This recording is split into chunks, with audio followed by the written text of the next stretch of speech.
Well, it's not quite the first day of spring, it's 28th of February, but I'm almost there and it feels like spring.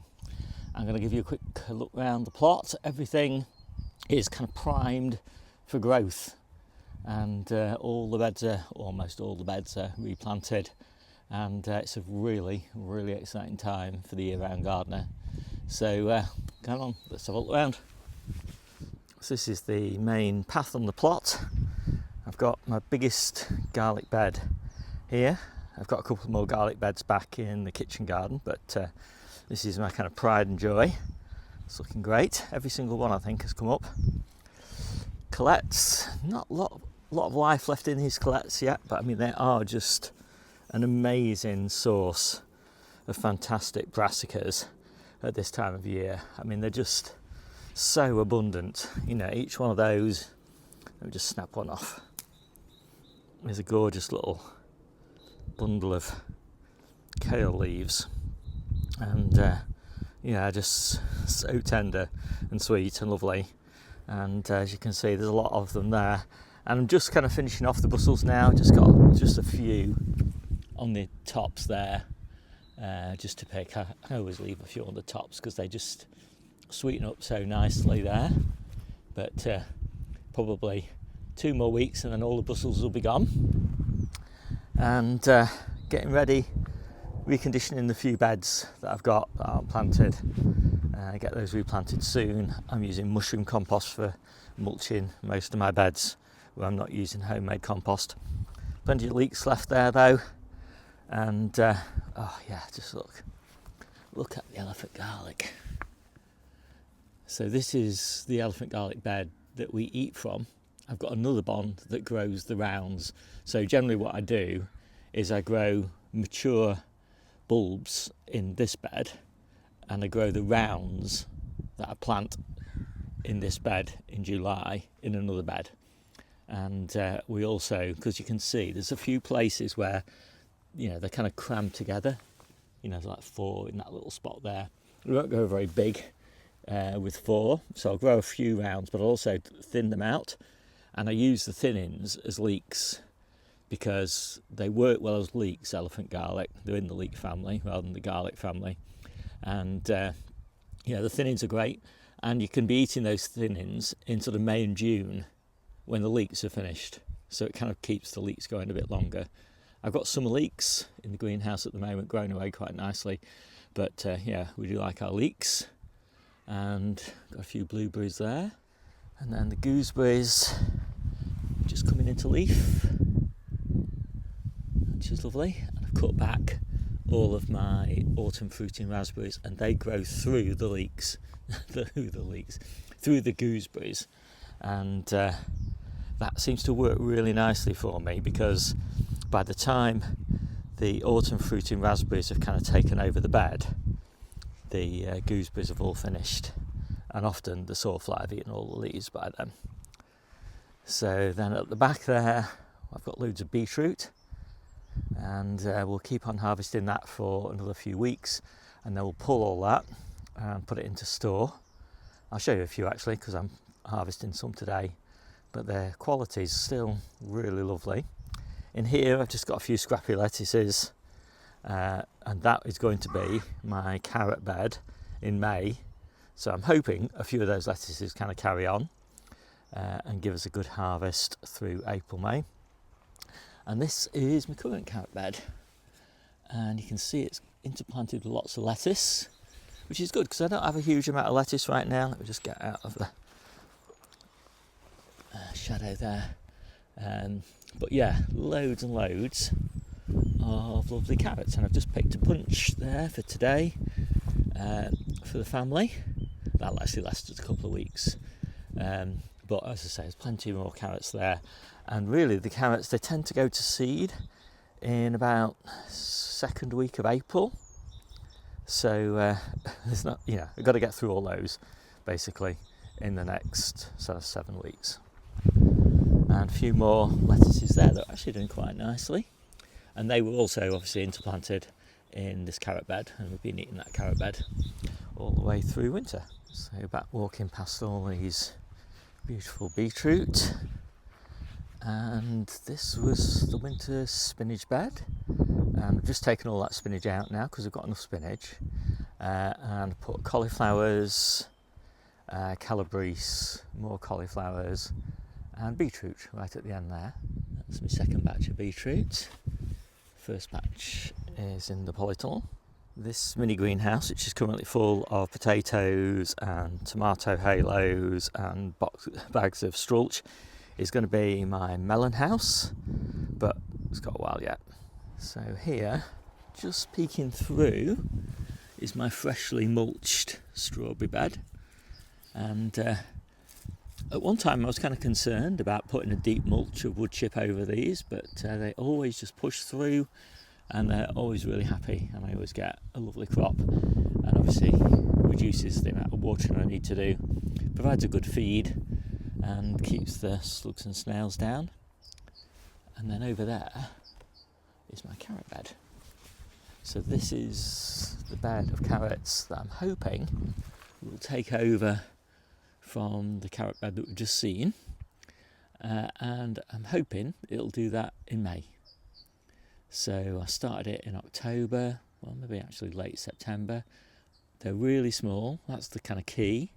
Got to be small, otherwise they'll just go to seed. Even if they're small, they sometimes go to seed, so it is a bit of a risk. But yeah, it's looking lovely at the moment. And these are all of those elephant garlic rounds that I'll be planting in the other bed in July. So this is the lettuce bed that we're currently harvesting from, and it's not the healthiest. It's a bit too far on really for the time of year because we've had quite a mild winter. I would have liked it a little bit smaller. We've had quite a few losses from it, as you can see if I stand up. You can see quite a few gaps in it where I've lost lettuces to stem rot. I've got one that I'm losing there probably, but it's just enough I think in there to see me through until lettuces that are currently seedlings get planted out sort of towards the end of next week probably. But here we've got one of 3 spinach beds, and it's looking absolutely top notch. Really happy with that. Let me just zoom in a little bit so you can see it. So yeah, very happy with this one. And this one, let me just find the label. I sowed 15th of October, so I planted it out in November, and yeah, it's just absolutely perfect now. I can't say the same about this bed here of Asian greens. I mean, it looks superficially, it looks quite nice, but actually it's going to seed. It always goes to seed, overwintered Asian greens at this time of year. You'll see that better in the next bed. So that's a slightly older bed, and obviously it's gone to seed, and as soon as it starts to go to seed, the leaf quality just degrades horribly. They go all floppy and horrible. They're okay for cooking, but really I wouldn't want to. I'll just do one more pick off this, I might not even use it. And the same's happened there to that tatsoi. Now the tatsoi, the leaf quality is still reasonably okay. You can see some glossy leaves there still, so a few of those might still get picked, but I'm keen to get all this out because I've got so much stuff that I need to get planted. This though is probably my favourite bed. It was my favourite bed in autumn. Baby leaves, baby beetroot leaves and chard leaves and perpetual spinach leaves for the salad mixes. And in the middle of winter I didn't pick from it because the leaves weren't, well, they weren't very glossy. Just look now how beautifully glossy these leaves are, and look at those bull's blood. Oh, they're just so nice in the salads, and that perpetual spinach, absolutely fabulous. Now this will also go to seed. I don't mind, I never mind anything going to seed because it's just an opportunity to get beds replanted, and but it'll be a sad day when all this goes because it's lovely. So this is my asparagus bed. No sign of asparagus yet, but loads of salad onions planted in here, and the asparagus just happily pushes through in between them all, no problem at all. So this is the main spinach bed. Ironically, it doesn't look quite as far on as the one that I've just shown you, but that's just because this one's been picked again and again and again all the way through winter. But yeah, it's looking lovely. Again, so much gloss now in the leaves. Makes such a big difference when you're eating things fresh. This is my next carrot bed. Right now it's salad onions and lamb's lettuce or corn salad. And again, that is looking really lovely. I need to get all this picked though pretty quickly, because in March, well, we're almost in March now, but it's sort of towards the end of March, all this gets replanted with carrots, and there'll be the carrots, just that single sowing of carrots that we'll eat all the way through until October, when we switch over to the winter carrots. So this little area is my leisure area. So I have a seat here, umbrella here, table, mini gym, all that, and I surround it with plantings in these little mini beds. So right now this mini bed has got broad beans in it, and it'll just grow up between these strings, and in a few weeks' time, sometime in April, I'll take the fleece off, but right now it's really benefiting from the fleece. And in that one I've got peas, and again they're going to shoot up now that the light levels are increasing. The peas will grow, and they'll grow up between this polythene until April. I'll take that off again, and then I've got 2 more mini beds, more successions of peas and French beans and things like that will be in here. So this is like a really lovely kind of sheltered sort of private area once all these mini beds are fully grown. Right, so let's go down here and have a look. So these are Romanesco cauliflowers, and these are cabbages, Camouflex cabbages. And this was, let me see if I can remember, winter lettuce. This bed is the early red cabbages, and those are red drumhead, and those are red ladero down there. They're club root resistant, so they're the ones we eat second. These are the ones then obviously we eat first, and they grow a bit faster to the red drumhead as well.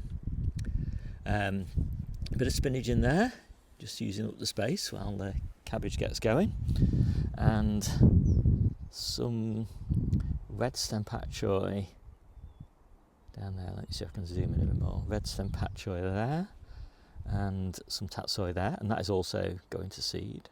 Doesn't really matter though, because those red cabbages will soon take up the space. And then in here we've got cauliflowers at that end, and some more cabbages at that end. And this was also winter lettuces, and I can't remember what this was, but anyway, it was something during winter. So I've got all my strawberry hanging baskets down here, just enjoying a bit of shelter, and they will soon be on here. So I've got all these hooks here, and hooks up here, and hooks on here, and hooks on here, and hooks on here. Not all of them used all at the same time. And here's my little orchard area, well, one of several orchard areas, but I have all this planted with my flowers. So I've got daisies sort of here, and snowdrops, and few bluebells, sebums, daffodils, pansies, and all that sort of thing. I've got my perennial kale, and then apple, blackberry, apple, plum, pear, and cherry. And then on this frame here there'll be crown prince squash, apple,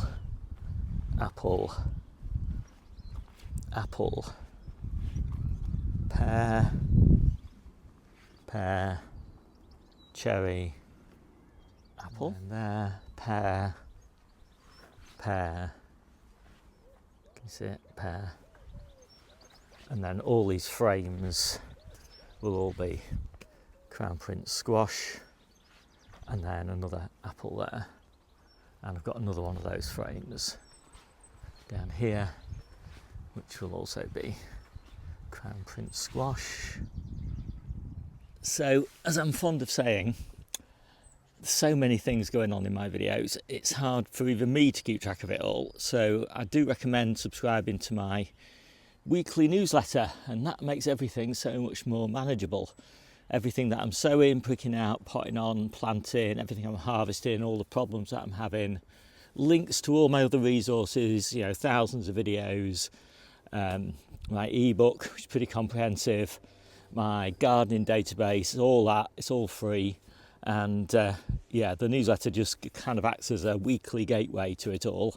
Really easy to get access to. You can find it at steverichards.substack.com. Just bung in your email. And back to the video. So let's have a look in the Polytunnel. I've just got some gooseberries here and some strawberries here. Probably have blueberries here, some more blueberries. And this is almost completely replanted. So this was all lettuces down here, and it's all been replanted apart from those few.